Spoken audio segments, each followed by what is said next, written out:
America was built by and for the white Christian people of this nation. James Baldwin has this quote. He says, "To be a Negro in this country, to be relatively conscious, is to wake up in rage almost all the time." This is not just a black issue. It's not just a Hispanic issue. This is an American issue. The president has divided this country so badly. Why do white people not have White History Month or, those sort of same a white culture? It's because they don't really need that, and black people and other minorities, black and brown people, need those sort of communities to heal together. So Have to lose. You're living in poverty. Your schools are no good. You have no jobs. 58% of your youth is unemployed. This is my life. Every single day I am reminded that I'm of color. Every single day when I walk into a classroom, when I see a police officer, when I'm walking on this campus, I cannot avoid it. What is a legacy? What does it look like? The mirror and the reflection in the mirror. What does it take for my life to matter? Slavery has always existed, but in America, or in the Americas, and I'm adding in Latin America too, the Caribbean, those areas, it develops as a racialized system. But specifically in America, it's a truly racialized system in which your color defines your status. You just don't say you're a slave and the person accepts it.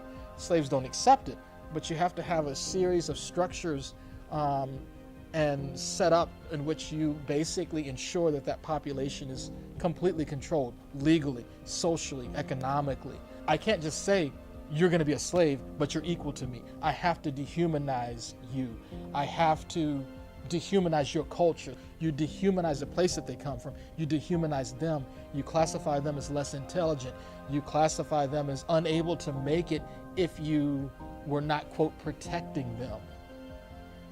Racism, it's the chicken or the egg debate. Which comes first? Did slavery come first? Did racism come first?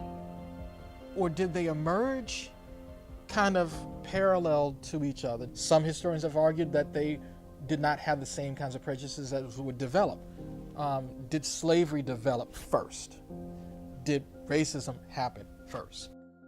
Black lives matter, black lives matter, black lives matter, black lives matter, black lives matter, black lives matter, black lives matter.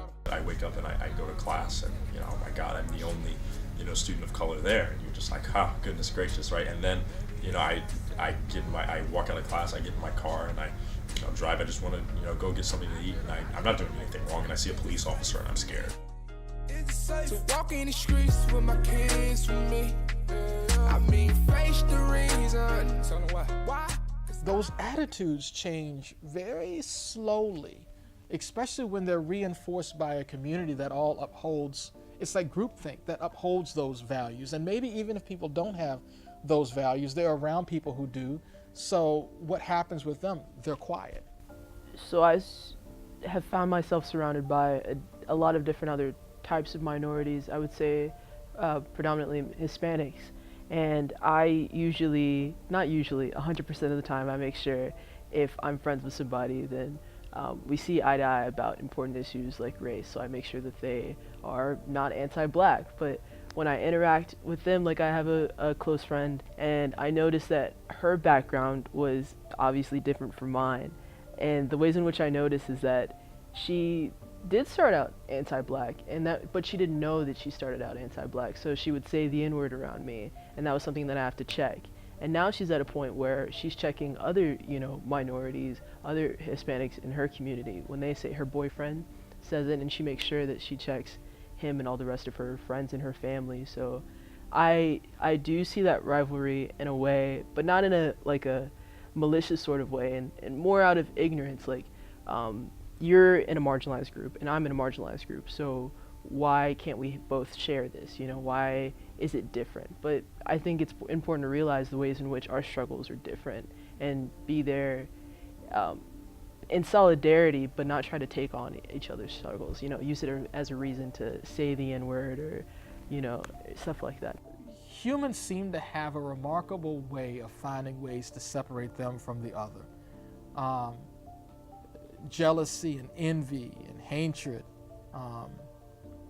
You know, I believe, you know, I'm a Christian, I believe in the Bible, and, you know, you think about the first murder in the Bible, it was over envy of a brother. I almost think that a lot of racism is about people's fears of someone else having something that they might not have. In a sense, almost from the founding of our colonies, we've dealt with this. So to think that what took so long to create would take a very short period of time, when we think about it, you know, when we think about Voting Rights Act, Civil Rights Act 64, 1965, that's not a long time ago. And to change people's attitudes about that, it's going to take a very, very, very long time. And then if you say that racism is taken out of the equation, what about class? Class and race and ethnic prejudice are all wind up into one. I hear people all the time say, oh, you know, why are we still talking about race, right? We've overcome all of that. We had a black president. You know, why are we still talking about slavery and things of that nature? Well, you know, Brown versus the Board of Education was in 1954, right? The civil rights movement in the 60s, right? So I'm not bearing the burden of my ancestors. My friend, you're talking about my grandmother and my mother. Some people want to just let it die. Why do we have to keep talking about reparations? Like, oh, it happened thousands and thousands of years ago. Just false. People don't know dates. People are so adamant in the U.S. to remember the Holocaust and to never let it happen again. The Holocaust comes up in like 8 of the 12 years of public school. In a history or social studies class, it's taught from like elementary school on up.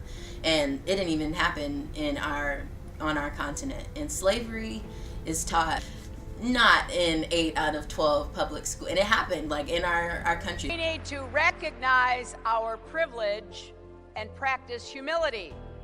I thought, okay, well, whatever, so they have darker skin. Like that doesn't mean they have to be X or Y, but like it does hold you back because a lot of people have like unconscious biases. Like I honestly think unconscious biases and ignorance are at the root of the problem. There have been places where we used to live in College Station for a little bit, and my mom and my dad went into this restaurant. I don't know if you know College Station's reputation, but not exactly very welcoming to minorities at all.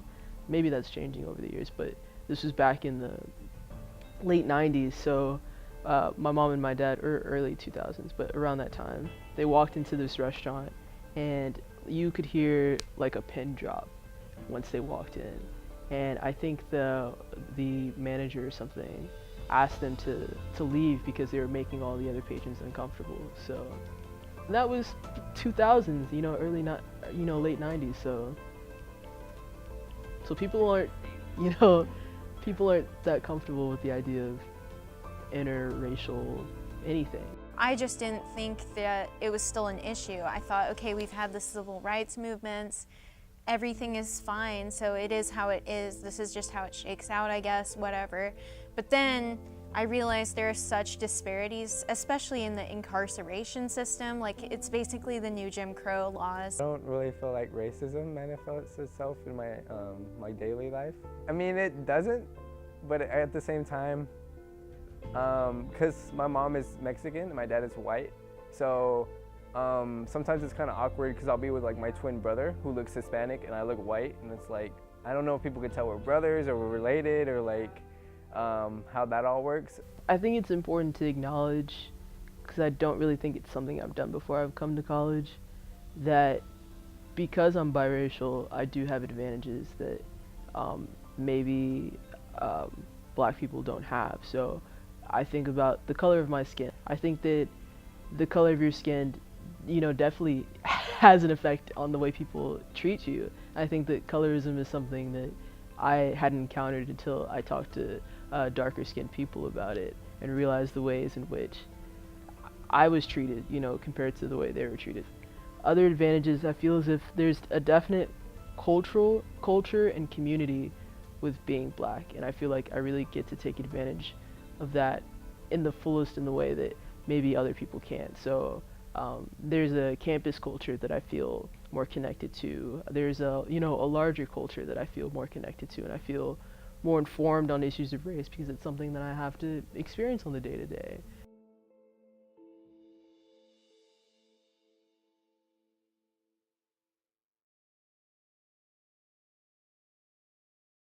When a person tells an African American, you'll be the one to make it, I think that that's a thing that goes back to a long time ago when you had people who had zero opportunity trying to, as we say, make a way out of no way. If you're a slave, you know how to make a way out of no way. Or you're singing the spirituals of "Oh Freedom." The legacy is in music too. Spirituals, "Oh Freedom," "Go Down Moses," "The Drinking Gourd." Stories that talk about faith, but also hopes and dreams of freedom. Oh, freedom. We're standing for our cause. Oh, empire. We're standing for our cause. We're standing for our cause. It's interesting when you start thinking about the fact that we're witnessing this shift in which people are less overt with their racist tendencies, and that in some way, shape, or form signifies that we're making progress in the racial apparatus or the racial realm, or the realms of racial politics. I would say I definitely encounter racism on a daily basis. It's more insidious, I think, than what most people would consider racism. It comes in the form of more subtle racism, I believe. A lot of people like to say microaggressions is the word. So ways in which you have to really think twice about, is this person treating me this way because of my race? So it happens all the time. You have an interaction with, we're at a PWI, we're at a predominantly white institution, so everybody around you is white, and that's something you can't really get away from. It's not something, you can't not notice that everyone around you is white. So if my peers are treating me a certain way in class, if my professor asks me something that I have to think twice about, I really have to think about, am I being paranoid? Am I thinking about race too much, or is this justified? So it's very much so a battle within myself, I would say. But yes, I do encounter racism very often. Slavery, the legacy looks in so many ways, some ways that we don't even know.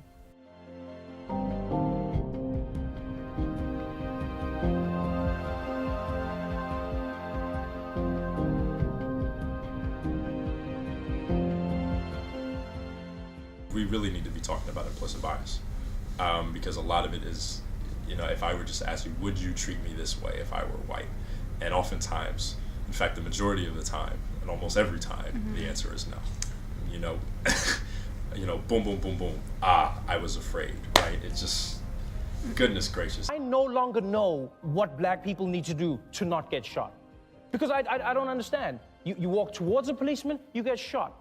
Walk away from a policeman, you get shot. You lie down on the ground with your hands in the air, you still get shot. Harvard University, with their implicit bias study, came out with this, sort of whole study, and I'm surprised that people really just aren't just like, this doesn't just blow people's minds, that, there was a computer-generated face, and they were showing individuals, here's a white computer-generated, same features, same everything, it was just a computer-generated face, and they just changed the skin tone, right? And people, for some reason, said that this brown face or this black face just looked inherently more angry than the white face.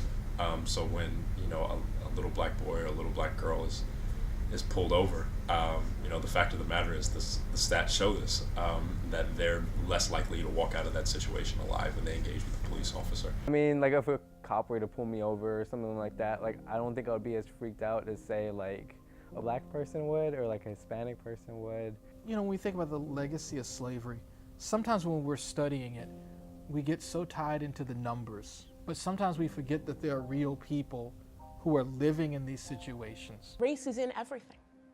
And when you are not talking about race, when you think you're not talking about race, you're talking about whiteness because it has infused our entire culture. So if you don't want to, say, play the race card, you'll start talking about race with more intention. So that way we can actually discover issues of racial oppression in this society and get to the point where things maybe won't be always about race. So What is a legacy? You know, what does it look like? The mirror and the reflection in the mirror. That's what it looks like.